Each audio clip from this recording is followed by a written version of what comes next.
You know that feeling when you're driving on a long, completely straight, incredibly boring stretch of road? Oh yeah, highway hypnosis. Right, exactly. The engine is humming, your hands are making these tiny micro adjustments on the steering wheel, you're staying perfectly in your lane. But your conscious mind has just completely checked out. Yes. You blink and realize you have absolutely no memory of the last, 5 or 10 miles. You weren't really there. It's a deeply unsettling feeling. It really is. Yeah. Now imagine that exact same phenomenon, Huh. but it's not just a 5-mile stretch of interstate. It's your entire life. Wow. Okay, that's heavy. You're paying the bills, you're sitting in meetings, you're brushing your teeth, you're even, having opinions and nodding at dinner parties. Right. You are dutifully tending to the machinery of life, but underneath it all, you're a ghost. You're completely numb. Just totally on autopilot. Exactly. Oh. So we put this deep dive together specifically for you, the listener, to explore a question we know you've been thinking about. What happens when that autopilot feeling takes over your existence? And, maybe more importantly, how do you shatter it? Yes. So let's get into it. Well, that phenomenon of the ghost in the machine is actually the central crisis of a truly fascinating, newly surfaced manuscript we're unpacking today. Right, the one attributed to the legendary D.H. Lawrence. Exactly. It's titled The Dark Cypress, and it's credited on the title page to the pseudonyms Max and Claude. Which is an interesting detail right off the bat. It really is. And the protagonist we follow in this text is a man named Martin Doyle. He's a 43-year-old English painter who has essentially reached a state of terminal hollowness. And his background is so crucial to understanding that hollowness, right? Because during World War I, Martin wasn't shivering in the trenches on the front lines. No, not at all. He was assigned to a clerical job in Whitehall. Right. So he spent the entire war pushing papers. Managing logistics, yeah. Completely submerged in this creeping bureaucratic grayness while an entire continent burned. The manuscript actually describes him as feeling that his very soul has been gassed. But not by mustard gas. By the sheer, suffocating mechanics of modern administration. Which is such a powerful image. And his domestic life reflects that exact same administrative coldness, doesn't it? Oh, absolutely. His wife, Edith, is highly pragmatic. She looks at her husband, who is now a man who spends hours just staring blankly at an empty canvas. Just totally paralyzed. Right. And she doesn't offer comfort. She essentially gives him a geographical eviction notice. She just orders him to go to Italy. Pretty much. From her highly functional perspective, a depressed, paralyzed husband is of no use to her. He's basically a broken cog in her household machine. Which perfectly sets up our mission for you today. If you've ever felt like you're just going through the motions, haunting your own routines, Martin's journey is going to resonate deeply. Without a doubt. We're going to break down how a radical change in environment forces an awakening, what his transformation teaches us about the mechanics of non-possessive love, and how to find your own vital life force in an increasingly mechanized world. So, to cure a fundamentally numb soul, you can't simply think your way out of it. Right, because the intellect is kind of the problem in the first place. Exactly. You have to administer a profound shock to the physical senses, and geography is the instrument of that shock here. But he doesn't go to some polite, manicured European resort, right? No, not at all. Martin arrives in Monte Secco, which literally translates to the dry mountain. Sounds intense. It is. It's located in the rugged Maremma region of Tuscany, and the manuscript spends a great deal of time drawing this sharp, almost violent contrast between the mechanical grayness of his English memory and his new reality. The Italian farmhouse, the Casa Colonica. Yes, it is unpolished and aggressively visceral. Everything in this new environment demands physical effort. It pushes back against him. Because back in England, everything was about convenience, right? Yeah. Smoothing out the friction of life. Exactly. But here, he sits down to eat, and he's wrestling with this dense, saltless, incredibly chewy Tuscan bread. Just chewing it as a workout. Right. And he pours a glass of the local red wine, and it's not some refined, filtered vintage. It's rough and vibrant. The text says it tastes strongly of iron and crushed dark fruit. Or like drinking the soil itself. Basically, yeah. Even the mundane act of using the indoor plumbing is a jarring sensory experience. Or the lavatory scene. Yes. He pulls the chain, and the mechanism shudders and clanks so violently it sounds like heavy industrial machinery waking up. That's amazing. What's fascinating here is how the text uses these sensory details to establish its central dichotomy. The machine versus the earth. Precisely. On one side, you have the dead, highly intellectualized, frictionless modern world that Martin fled. And on the other side, you have this old, dark, instinctive life. And that instinctive life doesn't care about his intellectual malaise at all. Not one bit. It simply demands to be chewed, swallowed, and felt. The manuscript is setting up a fundamental clash between living as a theoretical concept and living as an undeniable bodily reality. Okay, let's unpack this because it's like living your whole life in black and white and suddenly stepping into Technicolor. That's a great analogy. It's a full-body reboot. But I do want to jump in and push back just a little bit here. Okay, go for it. Because on paper, this kind of just sounds like a glorified, sensory-rich vacation. I mean, a change of scenery is always nice, but can changing your geography actually fix clinical burnout? Or is something deeper required of Martin? Well, that distinction is exactly the crux of the manuscript, because geography alone is entirely insufficient. Right. A tourist goes to a new place and simply consumes the view. The cure for Martin is the psychological mechanism of how he begins to actively pay attention to that geography. He has to undergo a grounding process. He does. He has to let his physical body think, entirely bypassing his hyperactive brain. Right, he goes on these long, seemingly aimless walks through the countryside. But he's not just getting his steps in, he's really observing the mechanics of survival around him. He begins to notice the fierce, unapologetic aliveness of the natural world, which operates entirely without bureaucracy. Like the lizard. Yes, he watches a tiny lizard doing press-ups on a sun-warmed rock. He observes the pulsing of its throat. It's this tiny, fierce assertion of life and territory. And the snake, too. Right, he encounters a snake effortlessly basking on the local tufa stone. And it's worth noting what tufa is. It's a very porous, ancient volcanic rock that literally absorbs and radiates the heat of the earth. And so the snake isn't contemplating its existence. Not at all. It's simply absorbing solar energy, acting as a direct conduit for the environment. Martin is witnessing pure, unintellectualized bodily intelligence. And this concept of bodily intelligence really comes into focus when he visits the ancient ruins in the area. Oh, absolutely. The contrast the authors draw between Etruscan and Roman ruins is such a brilliant historical lens for Martin's own psychology. Because the text describes Roman ruins as the ultimate expression of the intellect and the ego, right? Yes. Roman architecture is all about imperial boasting.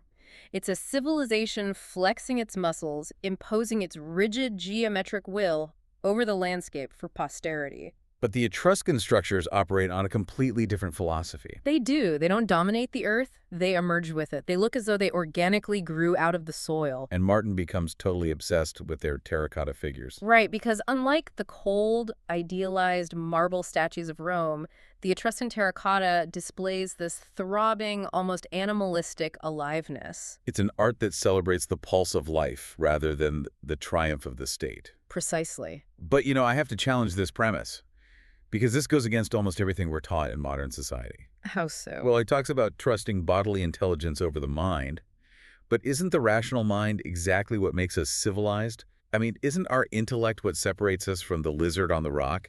Are the authors genuinely suggesting we abandon our intellect entirely? It's a valid pushback. But if we connect this to the bigger picture, the manuscript is offering a devastating critique of the modern Western condition. Okay. The argument isn't that intellect is inherently evil, but that the over-reliance on the intellect has entirely severed us from the cosmos. We've become floating heads. Exactly, completely disconnected from our physical forms. Martin realizes he has been a walking corpse, precisely because he has overanalyzed his existence into a state of paralysis. When your brain is constantly churning out anxieties about the past and the future, you're totally divorced from the present moment. Right. So the cure for Martin isn't to think his way out of a thinking problem. The psychological intervention requires him to stop analyzing entirely. He has to actually feel the burning sun on his skin. Yes, he has to register the uneven, baked terracotta tiles under his bare feet. He's using pure sensory input to short-circuit his anxiety and re-anchor his consciousness inside his physical body. Okay, so he's successfully reconnected with the earth. But the earth is relatively easy to love, right? A rock or a lizard doesn't demand anything back from you. That's very true. What happens when Martin has to apply this newly awakened bodily intelligence to another human being? Yeah. Because human relationships are where our intellectual anxieties usually flare up the worst. Well, that brings us to the introduction of Gemma Barsanti, and she is the ultimate test of his transformation. Tell us about Gemma. Gemma is a young widow who lives in a small, isolated cottage near a holm oak wood. And the choice of the holm oak by the authors is very deliberate. Why is that? It's a tough, resilient, evergreen species of oak that thrives in harsh conditions, which perfectly mirrors Gemma's character. Her husband, Renato, was a local carpenter who was conscripted by Mussolini's fascist state and died in a colonial war in Africa. So she is profoundly alone, yet deeply rooted in her environment. Exactly. And Martin, who is now newly sensitive to the energy of things, becomes completely captivated by her. But the dynamic between them isn't your standard romance narrative at all. No, it's really not. He isn't captivated by her as an object of desire to be conquered. He's captivated by her absolute sovereign self-sufficiency. There's that highly symbolic moment with the yellow broom. Yes. He's out walking and encounters her carrying a massive, incredibly heavy bundle of yellow broom on her back. And Martin immediately defaults to his old, chivalrous, intellectualized English programming. He steps in and offers to carry the heavy load for her. Right. And she looks at him and flatly refuses. She says, "Se la faccio, I can manage." Wow. Furthermore, she tells him that living alone is meglio. It's better. Here's where it gets really interesting, especially for anyone listening who has ever felt suffocated in a relationship. The text uses this encounter to completely deconstruct how we usually think about romantic love. It really does. Martin realizes that modern romance often functions like a parasite feeding on a host. It's this mutual consumption where two people devour each other's identities, demanding that the other person fulfill all their emotional needs until there's nothing left but codependency. It's an exhausting way to live. But when he looks at Gemma, he doesn't see someone who needs rescuing. And he doesn't see someone he can hide behind. He sees a deeply rooted tree. And he realizes that to truly interact with her, he has to become his own tree. Right. They can touch branches, they can share the same sunlight, but they absolutely cannot share roots. The manuscript draws a brilliant distinction here between a merger and a meeting. Okay, break that down. Well, a merger is what Martin had with his wife Edith. It was an administrative blending of lives where individual vitality was extinguished for the sake of the household machine. In a meeting. A meeting requires two fully intact, sovereign beings encountering one another without ever losing their individual boundaries. Martin realizes he cannot absorb Gemma's life force to cure his own emptiness. He simply has to exist alongside her. And experiencing this profound, non-possessive energy, both from Gemma and from the unyielding Italian landscape, creates a pressure inside Martin that absolutely demands an outlet. It completely shatters his old artistic process. Let's talk about the painting scenes, because they are electric. To understand the shift, we have to look at what he was producing back in England. His previous paintings are described as competent, perfectly dead. Ouch. Perfectly dead. Right. They were essentially sterile architectural drafts.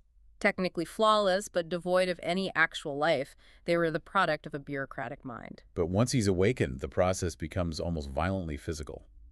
He attacks the canvas. He abandons his fine brushes entirely. He starts with these chaotic, sweeping charcoal gestures, using his whole arm, his whole body. And the colors the authors describe are incredibly specific and evocative. Mm-hmm. He uses cadmium yellow, which is this explosive, almost radioactive warmth. Yes. And cerulean blue, a piercing, infinite sky color. And viridian, a deep, highly pigmented, almost toxic green. Because he is no longer attempting to paint the appearance of the landscape, he has moved entirely past representation. He's attempting to paint the energy of the subject. Wait, how do you paint a forest? That is a massive paradigm shift. You can't just sketch an energy field with a fine-tip pen. It sounds like he's accidentally inventing abstract expressionism decades before it became a movement in New York.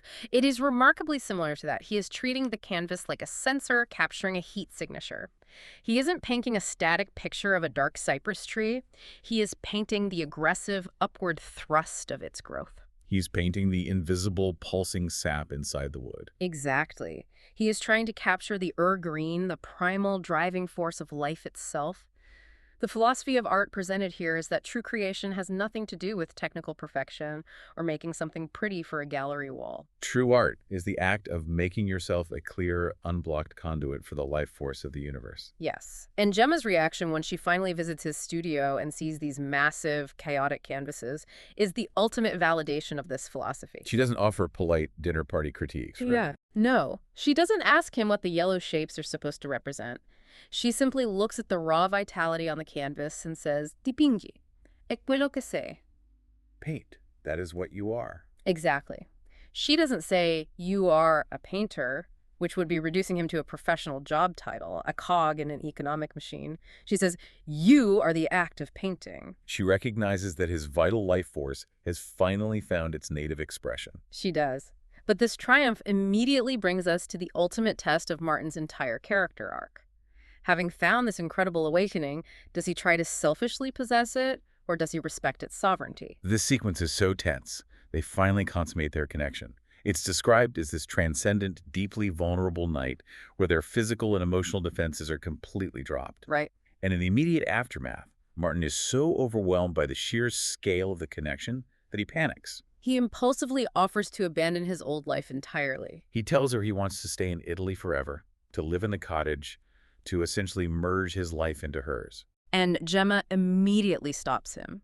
She places a dirt-stained, hard-working hand over his mouth, physically cutting off his frantic intellectualizing. Just shuts it down. Completely, she absolutely refuses his offer, telling him plainly, "Perché non è la tua vita?" Because it isn't your life. Exactly. So what does this all mean? I have to admit, reading that for the first time feels incredibly tragic. It does feel like a loss initially. Why can't he just stay in Italy and be happy? Isn't the whole point of an awakening to stay in the awakened state? It is a deeply natural impulse, but the manuscript argues that staying would actually be a catastrophic regression for Martin. Really? Yes. If he stayed, he would be slipping right back into the old, greedy, possessive English way of operating.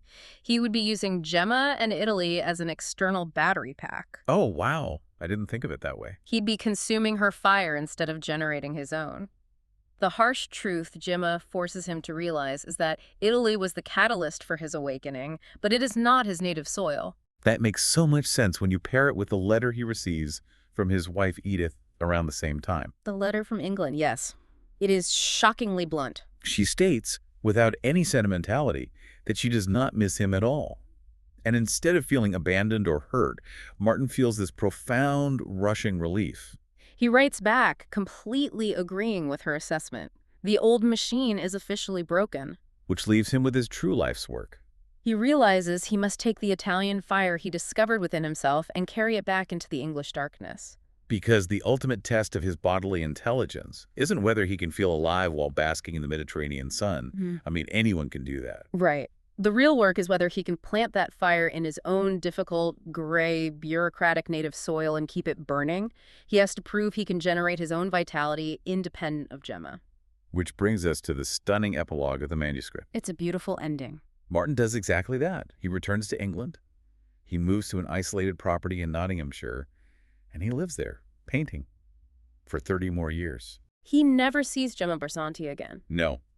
But when he dies in 1968, the executors of his estate open his barn and find 237 massive, unseen, brilliant canvases hidden away. And every single one of those paintings, spanning 3 decades of work, is signed in the bottom corner with a single word dedication, Gemma. Gives me chills. It's a breathtaking testament to a love that is entirely self-sustaining. It proves that you do not need to possess someone or consume their daily presence in order for their impact on your life to endure forever. It is an incredible image to leave us with, and it connects this whole journey right back to you, the listener. We all have to navigate the gray machinery of modern obligations. We all have our commutes, our inboxes, our routines. Right. But Martin's story gives us a specific mental model to use when that highway hypnosis sets in. It challenges you to ask, are you just painting dead pictures? Where is your dark cypress? That inner unkillable flame. Exactly. And are you brave enough to tend to it without trying to selfishly consume the light of others? Tomorrow, when you feel numb, can you find your own bodily intelligence? Can you focus on the sheer physical friction of your environment, feel the acoustic vibration of your own existence? This raises an important question, actually. As you consider how to cultivate that private inner vitality, the manuscript leaves us with one final, very provocative thought to mull over. Right, there's that detail subtly woven into the background toward the end. Yes, it carries immense weight. Martin's housekeeper, the Gherardi woman, is found weeping bitterly.